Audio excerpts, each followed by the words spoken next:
Margalla hills national parks के हिसाब से तो काफ़ी छोटा पार्क है, क्योंकि इसका टोटल एरिया जो है ना वो तकरीबन 175 स्क्वायर किलोमीटर का है, जिसमें से हमारी जो मरगला हिल्स की जो पहाड़ी का सिलसिला है इसमें ये सिर्फ 120 स्क्वायर किलोमीटर का इलाका है, जिसकी हिफाजत करना ज़रूरी है।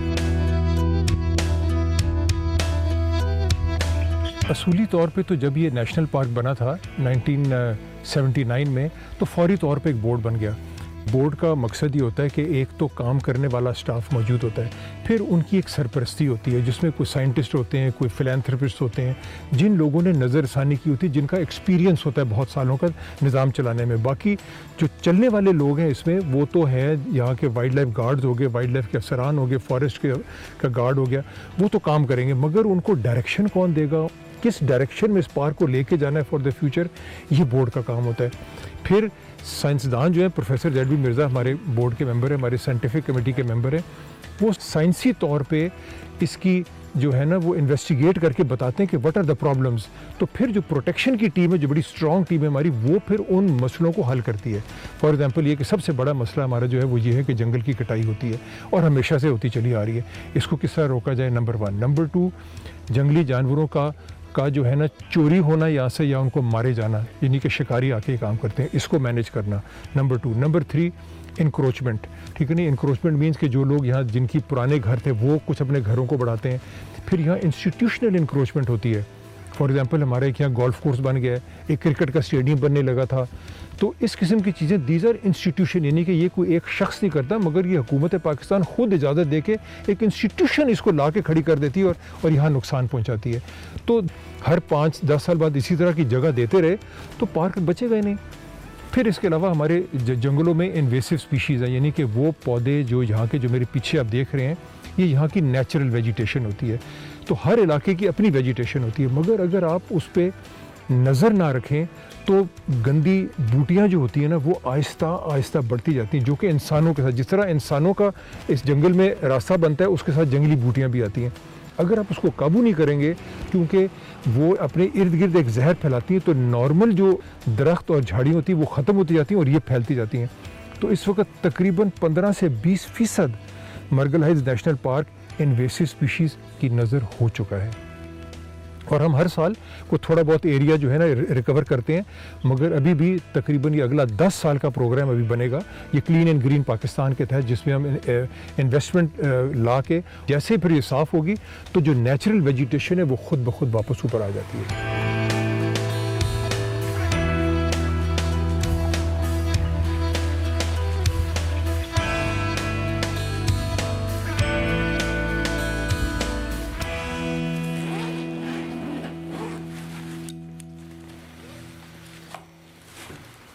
मेरा नाम मुहिबुल्लाह नवीद है और मैं WWF पाकिस्तान और Islamabad wild life management board के साथ पिछले 3 सालों से मुंसलिक हूँ। कैमरा ट्रैप बेसिकली एक डिवाइस है जो हमें जानवरों की मूवमेंट के बारे में बताती है। अब जैसे मिसाल के तौर पे मरगला हिल्स नेशनल पार्क है, यहाँ पर ट्रेलों पर दिन के टाइम अमूमन अंधेरे से पहले बहुत लोगों का आमद रफ्त होता है और जंगली हयात वो उस टाइम पर बाहर आने से गुरेज करती है। तो यहाँ पर हमारे पास जितनी मैमल स्पीशीज़ हैं, मतलब ममालिया जानवर जो हैं, वो रात को बाहर आना पसंद करते हैं। तो हम लोग उन्हें स्टडी करते हैं जानवरों को कि उनकी मूवमेंट किस तरह होती है, उनकी डिस्ट्रीब्यूशन कौन कौन से इलाके में है, मतलब वो कौन कौन से इलाके में मौजूद हैं। जैसे कि मिसाल मैं आपको गुलदार के देता हूँ, जिसे तेंदुआ भी कहा जाता है और अंग्रेज़ी में कॉमन लेपर्ड कहते हैं।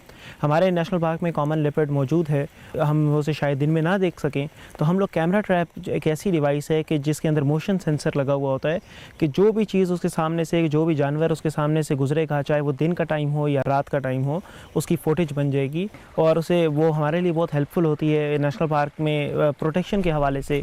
और हमें दूसरा शिकारियों का उसे पता लग सकता है कि यहाँ से कोई शिकारी अगर गुजरे तो उसकी हमारे पास डिटेल्स आ जाती हैं और फिर हम अपनी प्रोटेक्शन मेजर्स उसके हवाले से लेते हैं।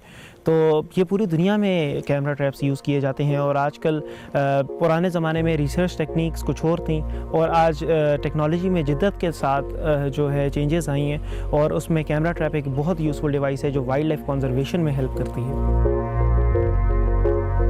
कैमरा ट्रैप के लिए जो साइट सिलेक्शन है वो बेसिकली हम लोग पहले साइन सर्वे करते हैं, जिसके तहत हम जो उन रास्तों का इंतखाब करते हैं जहाँ से जानवरों का गुज़र होता हो, और उससे का हमें इस तरीके से पता लगता है कि उनके जो पाँवों के निशान हैं या जानवरों के डिफरेंट बिहेवियर्स होते हैं। मिसाल के तौर पे तेंदुआ जो है वो मार्किंग करता है, अपने इलाके को मार्क करता है, उसके हम लोग जो है निशानात देखकर और जो ट्रैक होता है उससे हम लोग उस पर कैमरा ट्रैप लगाते हैं। और कैमरा ट्रैप तकरीबन 3 हफ्तों के लिए लगाया जाता है, जो कि एक्सटेंडेड टाइम है। उसके बाद उससे जब हम रिट्रीव करते हैं तो हमारे पास उसमें डाटा जो आता है उसे फिर हम लैपटॉप के थ्रू कॉपी करके उसे व्यू करते हैं, और फिर हमें उसमें जो भी डाटा मिलता है उस पर हम पूरी एक रिपोर्ट तैयार करते हैं कि कहाँ कहाँ कौन कौन सा जानवर मौजूद है, और फिर सीजनल चेंजेस का पता लगता है कि कौन सा जानवर कौन से मौसम में ज़्यादा नज़र आ रहा है, कैमरा ट्रैप में उसकी मूवमेंट डिटेक्ट हो रही है। इस तरीके से ये काम करता है।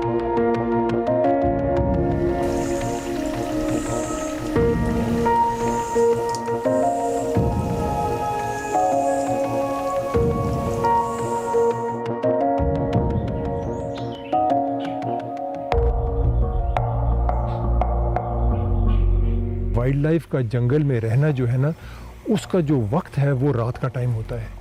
तो रात को तो हम उनको देख ही नहीं सकते, तो उनको देखने के लिए फिर कैमरा ट्रैप लगता है। उसमें इंफ्रारेड लगा होता है, यानी कि वो बग़ैर उस जानवर को डिस्टर्ब किए हुए ऐसी रोशनी, ऐसी इंफ्रारेड लाइट फेंकता है जो कि उसको तंग नहीं करता, मगर उसको कैमरा पकड़ सकता है।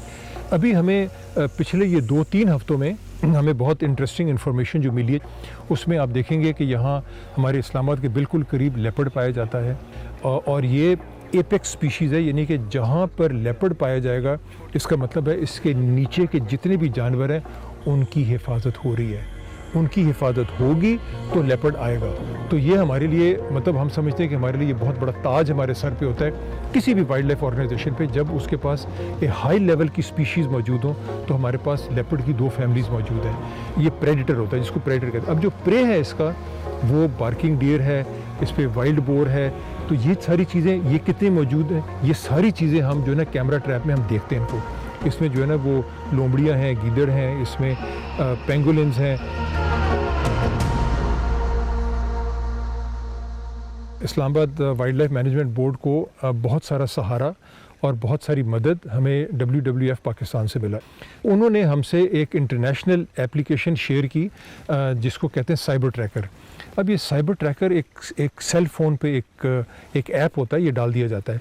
उसकी वजह से हमारा स्टाफ जब अपने जॉब पे निकलता है, अपने काम पे निकलता है, तो हमें हर वक्त उन पे नज़र रखने की ज़रूरत नहीं होती। वो एप्लीकेशन से हमें पता लग जाता है कि बंदा किधर किधर अपनी नौकरी पे करने गया है, नंबर 1। नंबर 2 ये बताता है कि उसने उस ड्यूटी के दौरान क्या कुछ देखा, उसकी ऑटोमेटिक इन्फॉर्मेशन वो तस्वीर लेता है, वो एक शेयर होती है, वो फिर शाम को हमें मिल जाती है। ना सिर्फ जानवर बल्कि परिंदे जो है ना, जो नज़र आए या ना आए, मगर उनकी आवाज़ से हमें पता लग जाता है कि हमारे पार्क में उनकी मौजूदगी है। उनका गाना होता है, उनकी आवाज़ होती है। तो वो सब इन्फॉर्मेशन जब वो उस एप्लीकेशन में डल जाती है, उस फ़ोन में डल जाता है, तो वो मैच हो जाता है उस आवाज़ से जो मौजूद है, और हमें पता लग जाता है कि हमारी पार्क में कौन कौन से नए परिंदे आ रहे हैं या जा रहे हैं। और हमें इसी तरह उनके देखने की, हमारी गार्ड की वजह से हमें पता लगे नई तितलियाँ जो पहले मौजूद नहीं थी वो आ गई हैं, छोटे मैमल से वो आ गए हैं, परिंदे जो पहले नहीं थे वो आ गए हैं। तो बहुत सारी चीज़ें नई जो पिछले 60-70 साल में नहीं देखी गई हैं, वो हमें पता लग रही है इन एप्लीकेशंस की वजह से।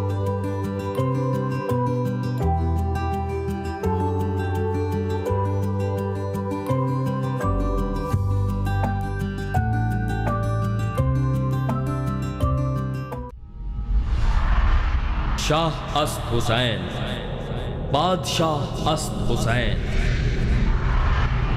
दी अस्त हुसैन, दी पनाह अस्त हुसैन, सरदाद न दाद दस्त दर दस्ते यजीद, अक्का के बिनाए ला इलाह अस्त हुसैन, अस्त हुसैन।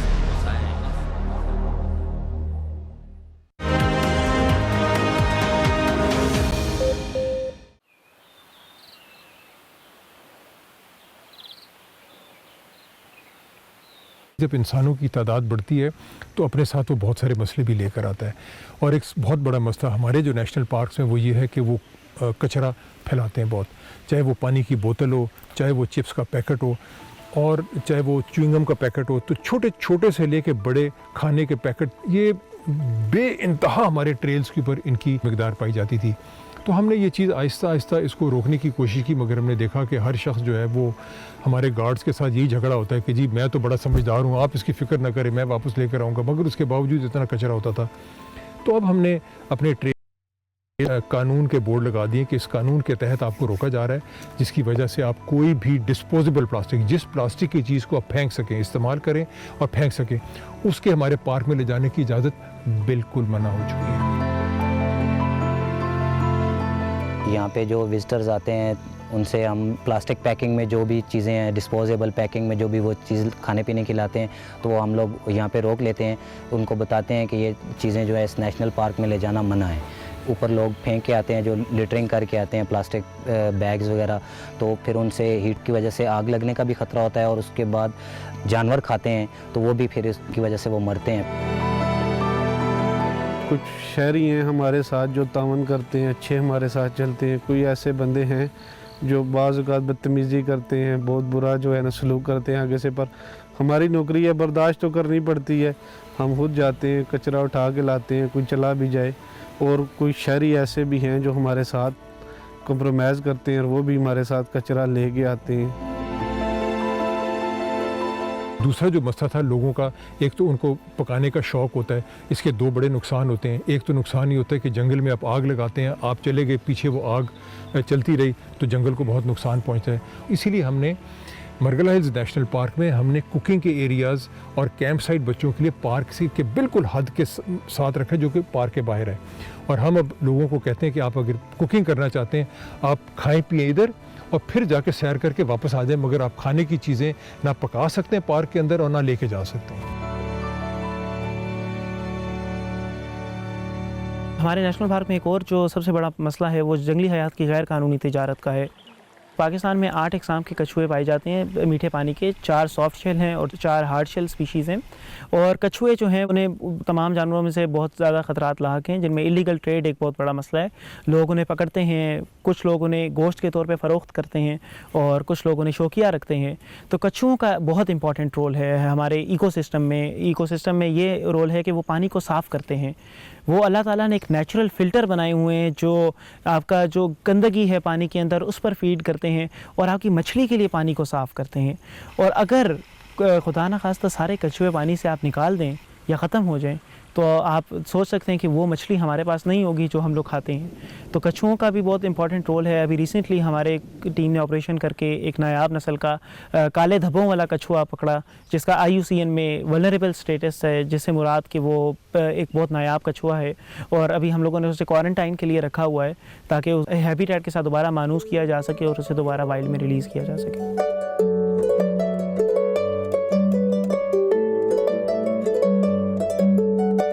तकरीबन 1.5 महीना पहले जब एक ट्रैकर जो कि वॉक कर रहे थे पार्क में, उन्होंने एक हिरन का बच्चा देखा। अब वो हिरन का बच्चा अपनी माँ के नज़दीक ही था, मगर उसको पैदा हुए चंद घंटे हुए थे सिर्फ। तो उसने देखा और समझा कि ये शायद अपनी माँ से बिछड़ गया है और अभी अंधेरा होने का टाइम है, ये तो रात को शिकार हो जाएगा। उन्होंने जाके उसको पकड़ लिया। जब आप एक बच्चे को माँ से जुदा कर देते हैं तो वो बच्चा जो है ना अपने तौर तरीके, अपने रहने का तौर तरीका वो भूल जाता है, क्योंकि ये चीज़ें सारी उसकी माँ उसको सिखाती है। हमने उस दिन उससे हमें ला के दे तो दिया, हम इतने परेशान हुए, हम हर रोज़ उसके बाद अगले दिन सुबह, उसके अगले दिन सुबह, सारा दिन हमारा स्टाफ उस हिरन के बच्चे के साथ बैठता था कि शायद इसकी अम्मी वापस आ जाए इसको लेने। और हमें रात को आवाज़ आती थी मगर वो नज़दीक नहीं आती थी, वो डर के मारे। तो अब वो बच्चा हमारे पास है और अब हम आहिस्ता आहिस्ता अब हमने उसके लिए ख़ास एक केज बनाया है जो कि अंदर है उस इलाके में जहाँ ये हिरन आता है, जहाँ बार्किंग डियर आता है। अब हमने पहले तो हमें उसको दूध पिलाते रहे, मगर अब इसने घास खाना शुरू कर दिया। तो इसका मतलब अब ये जंगल में जाने की काबिलियत रखता है कि ये खुद रह सकेगा। मगर तब भी हम नहीं छोड़ सकते, क्योंकि जब तक हमें ये ना पता लगे कि ये अपने दूसरे हिरन के साथ मुंसलिक होकर रहने का तरीका समझता है तो फिर छोड़ सकते हैं। तो अभी हम उसको यहाँ ले आए हैं और अब हम देखेंगे कि सुबह के टाइम जो है ना, जब हिरन आता है, बड़े हिरन आते हैं, तो वो अगर इसको पहचान के अपने साथ रखने की सहूलत रखते हैं तो फिर आहिस्ता आहिस्ता में रिलीज़ करेंगे, वरना अनफॉर्चुनेटली इसकी सारी ज़िंदगी जो है ना वो पिंजरे की रह जाएगी।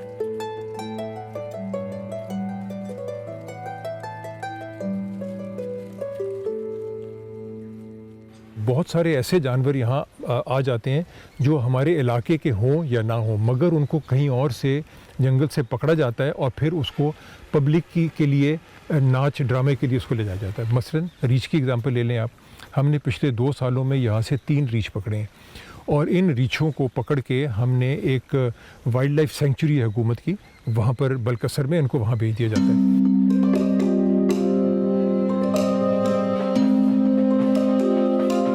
आप बंदर देखते हैं, इंतहाई जुल्म हुआ है। आप समझते हैं ना कि जब ये आपको ये बंदर वाला डिगडिगी बजा के आपको सलूट करता है, इसका मतलब है उसके सर पे इतने डंडे मारे जाते हैं ना कि वो इस तरह करता है अपने सर के लिए, तो आप समझते हैं कि मुझे सलूट कर रहा है। कोशिश करें इन लोगों को बिल्कुल कोई भी जानवर परिंदा आपको नज़र आए, ये याद रखें कि जब ये जंगल से निकाला जाता है तो इसका जंगल का निज़ाम ख़राब होके तब ये निकाला गया है। इस चीज़ को प्रमोट कभी न करें, चाहे वो मैना हो, चाहे वो तोता हो, इनका बहुत कारोबार होता है, और चाहे वो बंदर हो, चाहे वो रीछ हो, कुछ भी हो, कोशिश करें कि इनको आप ना इनकरेज करें, क्योंकि ये जितनी आप इनकरेज करें मज़ीद इन चीज़ों को निकाला जाता है।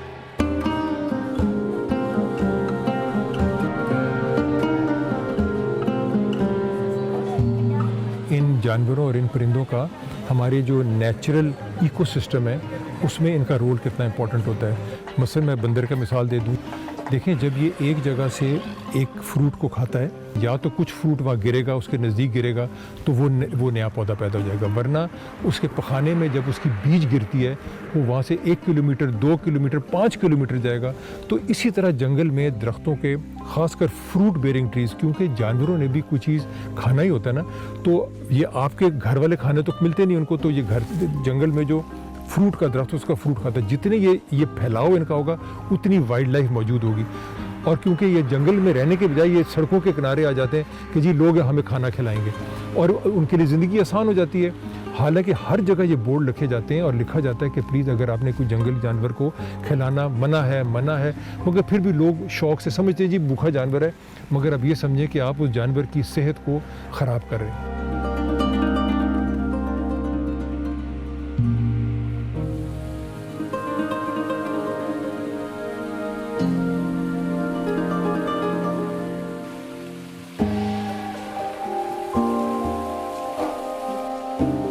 इस साल पाकिस्तान में बहुत नुकसान हुआ डेंगू की वजह से, बहुत सारी कीमती जानें भी ज़ाया हुई।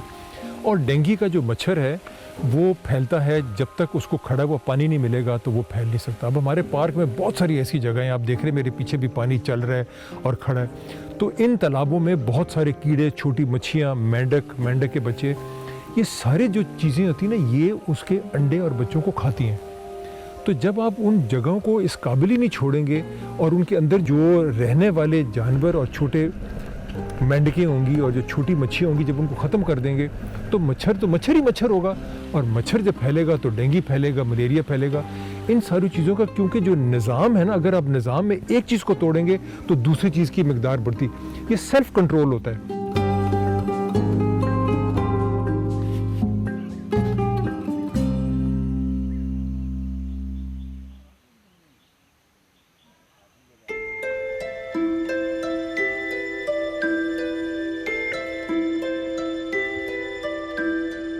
क्लाइमेट चेंज हैज़ कम, ये बीमारी आ चुकी है, ये नहीं कि वो आने वाली है, ये आ चुकी है। अब क्या ये इंसानियत को ख़त्म करेगी एक दिन या नहीं करेगी, ये अगले चंद साल बता देगी। This is a work for the planners, और सियासतदानों ने देखना है कि हमारे मुल्क, हमारे आइंदा आने वाले बच्चे जो है ना, वो किस फ्यूचर की तरफ जा रहे हैं। मगर मेरे नज़रिए में ये क्लाइमेट चेंज के issues are very very serious, ये इशू आ चुका है, और अगर हमने बहुत कुछ ना किया अगले चंद सालों में, मतलब निज़ाम ना बदला, तो there is a disaster in the future.